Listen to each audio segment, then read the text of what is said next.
کہ جن جنگوں کا حوالہ دیا حضور نے، پیشن گوئی کی ہے، اس کا نقطہ آغاز تھا خلیج کی جنگ، لیکن اس میں جو جنگ اب ہونے والی وہ الملحمۃ العظمی، آخری نتیجہ، ڈراپ سین، وہ یہ ہوگا کہ اللہ کے دین کا بول بالا ہوگا اور پوری دنیا پر محمد کے لائے ہوئے دین صلی اللہ علیہ وسلم کی حکومت قائم ہوگی۔ لا الہ الا اللہ، لا الہ الا اللہ۔ اللہ تعالیٰ کر سکتا ہے، کوئی مشکل نہیں، ہوا علی کل شیء قدیر، اسے ہر شے کی قدرت حاصل ہے۔ لیکن اصل بات جو ہے میں آپ کو بتانا چاہتا ہوں، یہ ہے سائیڈ ایشو، اصل ایشو ہے فلسطین کا جو شروع ہونے والا ہے، بھٹی دہکے گی وہاں۔ ظاہر بات ہے کہ اگر کوئی بہت بڑا اقدام ہو جاتا ہے فلسطینیوں کے خلاف، اور اگر واقعتاً مسجد اقصی اور قبۃ الصخرہ گرا دیے جاتے ہیں، جو طوفان اٹھے گا عالم عرب میں، یہ حسنی مبارک ہو یا شاہ خالد ہو یا کوئی اور ہو، یہ نہیں روک سکتے اس طوفان کو۔ نوجوان خون اٹھے گا، غیرت اور جو بھی حمیت ہے، مسلمان ان پڑھ سے ان پڑھ اور بالکل بے دین، وہ بھی مسجد کی حرمت پر کٹ مرنے کو تیار ہو جاتا ہے۔ مسجد تو بنا دی شب بھر میں ایمان کی حرارت والوں نے، من اپنا پرانا پاپی ہے، برسوں میں نماز ہی بن نہ سکا۔ وہ چاہے کانپور کی مسجد سے مسلمانوں نے جانے دی ہے، چاہے وہ شہید گنج کی مسجد تھی مسلمانوں نے جانے دی ہے، چاہے نماز نہ پڑھتے ہو، لیکن یہ جو حرمت اور یہ جو حمیت اور یہ غیرت ہے، اس سے جو طوفان اٹھے گا یہ ہوگا اس ملحمۃ العظمی، اس کی طرف پیش رفت ہو رہی ہے۔ کتاب الملاحم سے احادیث کے حوالے سے کہ جن جنگوں کا حوالہ دیا حضور نے، پیشن گوئی کی ہے، اس کا نقطہ آغاز تھا خلیج کی جنگ۔ صدام حسین نے اسے کہا تھا یہ مدر آف وارز ہے، ام المحارب، یہ ایک جنگ نہیں ہے۔ اس کا نقشہ بھی حدیث میں موجود ہے، پیشن گوئی موجود تھی، اس وقت بھی ہم نے شائع کی تھی۔ لیکن اس میں جو جنگ اب ہونے والی وہ الملحمۃ العظمی۔ ملحمہ کسے کہتے ہیں؟ لحم گوشت کو کہتے ہیں، اور قصائی کی دکان کو عربی میں ملحم کہتے ہیں، جہاں گوشت کے ٹکڑے کیے جاتے ہیں۔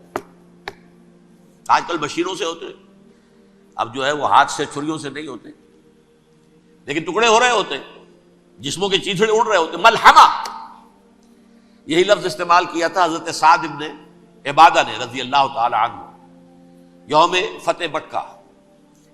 ان کے دل میں تھا کہ اب ہم انتقام لیں گے ان عربوں سے، ان قریش سے۔ الیوم یوم الملحمہ، الیوم یوم الملحمہ، یہ کہتے ہوئے جا رہے تھے، ایک خاص کیفیت۔ آج ہے گوشت کے ٹکڑے اڑانے کا دن۔ حضور سے کہا کسی نے جا کر کے سعد تو یہ کہہ رہے ہیں الیوم یوم الملحمہ، الیوم یوم الملحمہ۔ حضور نے فرمایا نہیں، ان سے کہو جا کر الیوم یوم المرحمہ، الیوم یوم المرحمہ، آج رحمت کا دن ہے، آج تو میں ان سب کو معاف کروں گا۔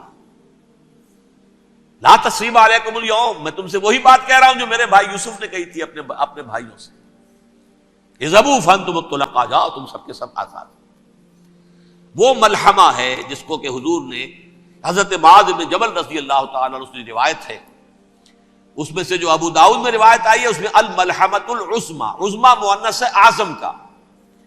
آپ کہتے ہیں جنگ عظیم اول، جنگ عظیم دوم، عظیم کا باپ ہو گیا اعظم، سب سے بڑا، اور اس کا مؤنث ہے سب سے بڑی، عظمی، الملحمۃ العظمی، سب سے بڑی لڑائی۔ میرے نزدیک یہ وار کے معنی میں نہیں ہے، بیٹل کے معنی میں۔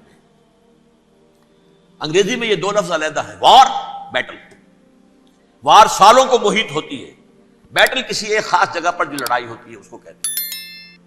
حضور کے اور قریش کے درمیان 6 سالہ وار تھی، جنگ تھی، لیکن battles, battle of Uhud, battle of Badr, یہ بیٹلز تھی، لڑائیاں تھیں۔ تو عظیم ترین جنگ شاید اس اعتبار سے نہ ہو جیسے کہ ورلڈ وار 1 اور ورلڈ وار 2، یعنی اس کی وسعت کا اتنا معاملہ نہیں اور طوالت کا نہیں، لیکن جو لڑائی جو ہے بیٹل ہونی ہے، جس کو کہ یہ لوگ، یا چونکہ میں نے کہا تھا شروع میں کہ سرما ہے میری آنکھ کا خاک حجاز و ہول قدس، نیو ٹیسٹمنٹ کی آخری کتاب ہے the book of revelation, revelation of saint John, اس میں آرمگیڈون کہا گیا ہے اسے۔ ہر مجدون، یہ عبرانی لفظ ہے، ہر کہتے ہیں اونچی جگہ کو، سطح مرتفع، مجدون میگیڈو ایک وادی ہے، مرتفع، وادی مرتفع، یہ ہے واقع لبنان، اسرائیل اور شام کے درمیان جو ٹکڑا، جو ٹرائنگل بنتی ہے، یہ ہے، یہاں پر بڑی جنگ لڑی جائے گی، اور یہ جنگ صلیب ہوگی، جو کہا ہے یہ بش نے، یہ جنگ صلیب۔ سیکنڈ ملینیم شروع ہوئی تھی تو پہلی صلیبی جنگ ہوئی تھی، تھرڈ ملینیم شروع ہوا ہے، یہ سیکنڈ صلیبی جنگ ہے، یہ کروسیڈ ہے۔ اور میں اس مرتبہ امریکہ گیا تھا تو پہلی مرتبہ مجھے وہاں ایک رسالہ ملا ٹرمپٹ نام کا، یہ امریکہ کے جو بہت ایکسٹریمسٹ قسم کے پروٹیسٹنٹس ہیں، یہ ان کا رسالہ ہے، اور ان کے بارے میں اب کہا جا رہا ہے وہ کرسچین زائنسٹ ہیں۔ آپ شاید پہلی مرتبہ یہ لفظ سن رہے ہوں، زائنسٹ تو ہم سمجھتے ہیں یہودیوں کو، کرسچین زائنسٹ وہ ہیں جو ہیں تو عیسائی پروٹیسٹنٹس ہیں، لیکن اسرائیل کے وہ حمایتی یہودیوں سے بڑھ کر ہیں۔ یہ میری کسی پہلی تقریر میں شاید بہت سے حضرات کو یاد آ جائے، میں نے کہا تھا 4 سال پہلے ہمارا تنظیم اسلامی کا ایک کنونشن ہوا تھا ہوسٹن میں، امریکہ کا جنوبی علاقے کا شہر ہے۔ ایک سیشن اس میں ہم نے رکھا تھا انٹرفیتھ، ایک عیسائی کو بلایا تھا، ایک یہودی بہت بڑا وہاں کا عالم ہے اس کو بلایا تھا۔ اس یہودی عالم نے ڈاکٹر وشوگراڈ، جو وہاں کی یونیورسٹی میں پروفیسر ایمیریٹس ہے، اس نے کہا تھا کہ یہ اسرائیل کو تو سپورٹ کر رہے ہیں عیسائی، ہم تو نہیں کر رہے۔ جو پریکٹسنگ یہودی ہیں وہ زیادہ اسرائیل کے حق میں نہیں تھے، یہ تو سن 67 کے بعد انہوں نے اسرائیل کو تسلیم کیا ہے، وہ تو منتظر تھے کہ ہمارا مسیحا آئے گا تو اس کی قیادت میں جنگ کریں گے، جیسے شیعہ منتظر تھے کہ مہدی موعود آئیں گے تو پھر ہم کچھ کریں گے۔ وہ امام خمینی نے کہا بھائی جب وہ آئیں گے آ جائیں گے، لیکن ہم کچھ راستہ کے لیے۔ زائنسٹ نے آگے بڑھ کر ریاست قائم کر لی، اور جب یروشلم پر بھی پورا قبضہ کر لیا، تب جو ہے در حقیقت مذہبی یہودی جو ہے پھر انہوں نے اپنایا ہے، اون کیا ہے، اور نئے سیٹلمنٹس جو بھی بنے ہیں وہاں پر اسرائیل میں، اس میں اکثر و بیشتر مذہبی یہودی آیا، اور بروکلن کے علاقے سے سب سے بڑھ کر آئے ہیں، جو امریکہ میں نیو یارک کا ایک جنوبی علاقہ ہے، بہت بڑا یہودیوں کا بہت بڑا گڑھ ہے۔ نیو یارک کو جیو یارک بھی کہا جاتا ہے، وہ تو اصل میں مرکز جو ہے وہ تو یہودیوں کا ہے۔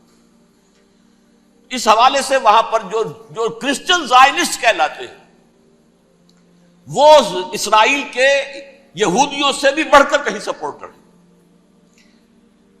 بہرحال اس دوسری صلیبی جنگ کا معاملہ جو میں کہہ رہا تھا، ٹرمپٹ نامی رسالہ، اس کا ایک مضمون ہے دی لاسٹ کروسیڈ۔ اب یہ آخری کروسیڈ ہے جو شروع ہونے والا ہے۔ میں تو حیران ہوں کس قدر کھل کے وہ باتیں کرتے ہیں۔ رومن کیتھولکس کو وہ کہتے ہیں کہ یہ شیطان ہے، یہ پوپ شیطان ہے، یہ یورپ کو اس نے جمع کیا ہے کرسچینٹی کی بنیاد پر، اور اس میں زیادہ تر کیتھولکس ہیں۔ آپ کو معلوم ہے برطانیہ بڑی مشکل سے شامل ہوا ان کے ساتھ، اس لیے کہ وہ پروٹیسٹنٹ کا سردار تھا، ابھی پوری طرح نہیں ہے۔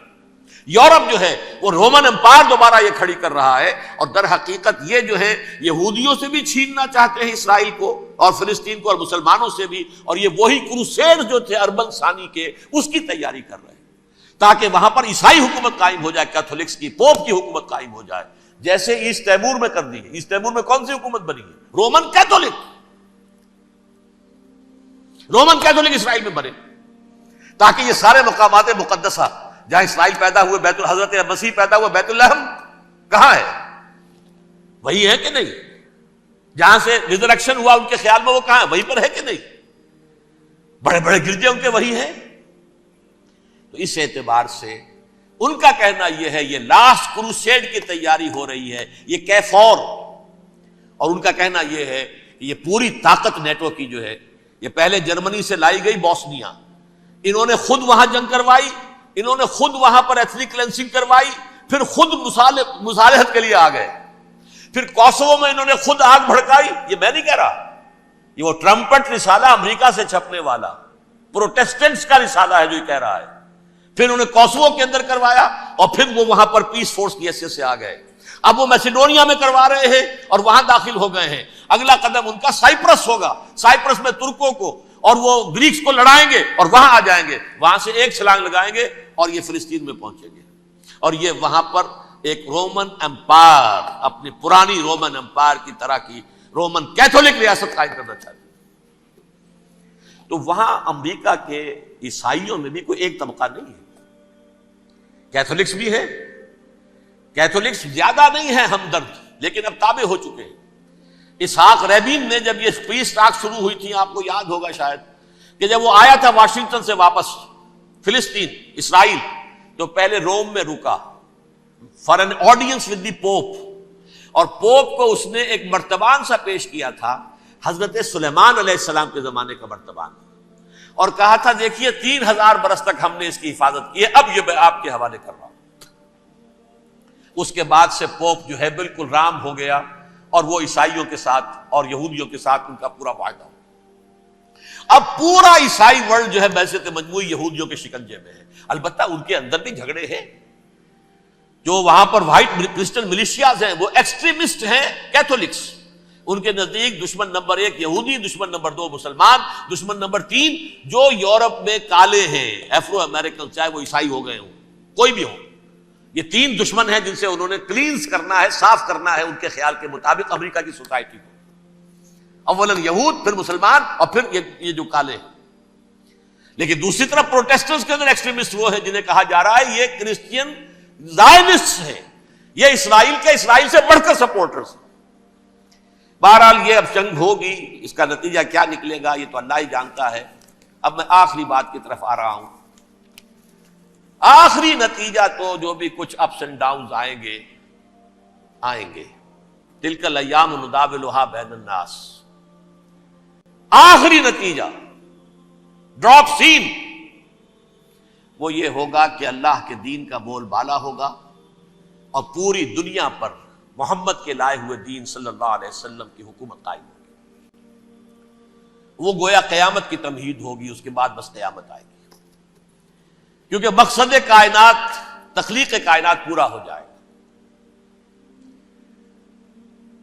پوری مخلوقات کے اندر مقصد تخلیق، کلائمیکس آف کریشن محمد الرسول اللہ صلی اللہ علیہ وسلم، دین کی تکمیل محمد الرسول اللہ صلی اللہ علیہ وسلم۔ اور اس خلافت عرضی کے لیے جو حضرت آدم کو خلافت دی گئی تھی، جب اس میں وہ خلافت پوری دنیا پر قائم ہو جائے گی، اس کا مقصد پورا ہو جائے گا، and that will be the beginning of the end. اس کے بعد قیامت ہے۔ آخری نتیجہ تو یہ نکلنا ہے۔ اس سے پہلے سزائیں ہمیں بھی مل رہی ہیں، اور یہاں میں کانٹے کی بات جو چھوڑ گیا تھا اس کو بیان کر دوں۔ اللہ نے اس مغضوب علیہم قوم کو، اس ملعون قوم کو کیوں اب تک چھوٹ لیے رکھی؟ میں بتا چکا ہوں یہ بڑے عذاب کے مستحق ہو چکے تھے حضرت عیسیٰ علیہ السلام کے زمانے میں، چھوٹ دی ہے، ابھی تک ہے، بلکہ ایک مرتبہ ابھارا ہے، 1900 برس کے بعد ابھرے ہیں یہ، بالفور ڈیکلریشن 1917، سن 70 عیسوی کے بعد، تقریباً 1900 برس، 1850 برس تو ہے کم سے کم۔ پھر creation of Israel 1948، 1967 extension of Israel, یروشلم پر قبضہ۔ یہ سارا جو ہے کیوں ہے؟